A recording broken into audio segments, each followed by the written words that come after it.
Hello mga mamshi, mga super mom. Meron lang akong i-share, meron lang akong i-flex na I'm so grateful and happy.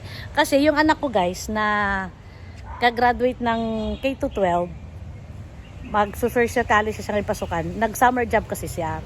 Ngayon, nung naumpisan yung summer job, ang umabot sa cut-off niya parang dalawa lang yata. Basta ang inabot sa cut-off niya maliit lang. So, dahil 15:30 ang sahod nila guys, di nagsahod na siya ngayong 15, no? Tapos, pagdating niya, inabot siya sa akin, to guys, 500 pesos. Ayan. Sabi niya, ma, sa'yo yan ma. Unang sahod ko ma, sa'yo na. Eh, sabi niya, tapos ma, nagbigay na ako ng tithes. Kasi tinuturuan ko yan sila guys, na pagka nagkapera sila, o nagkasahod sila, or nagkatrabaho sila, i-practice nyo ang 10% of your income. Yan. Kasi ako nakikita nila na kapag ako may kinikita, yung 10% talagang kinukuha ko yan. Dinodonate ko sa simbahan, sa mga tao na nangailangan, ganyan. So, yung anak ko sa nung nagtatrabaho din naman ni Jay, ganun din siya. Tuwing sahod niya, tinakaltas sa yung 10%. Tapos hinayaan ko lang sila kung saan nila ibigay yung 10%. Eh ngayon sabi niya, ma, yung 10% ng sahod ko, mabumili ako ng ensaymada. Sabi ko, nasaan na? Sabi ko, akala ko kasi iuwi niya. Sabi niya, hindi ma, bago ako umuwi, may nadaanan ako dun sa 20 Avenue Mamanman na dalawang pamilya. Mag-ina at saka yung parang dalawang mag-asawa na pulube, sabi niya. Binigay ko tigda dalawa, sabi niya.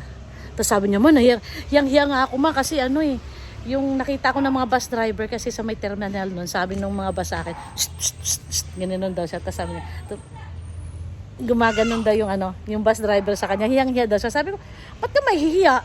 Eh, nagbigay ka na naman ng pagkain. Sabi niya, niya ako kasi may nakatingin pala sa akin. Tapos ito na. Tapos sabi niya, ma, ito para sa'yo. Naawa naman ako. Ibalik ko din. Binalik ko. Sabi ko, akin na, pahiram muna. Iba-vlog ko lang. I-flex ko lang. I-share ko lang kasi masaya ako.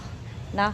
So, kahit tag-umpisa siya sa maliit na trabaho, maliit na sahod, grateful ako kasi napaka-responsible niya.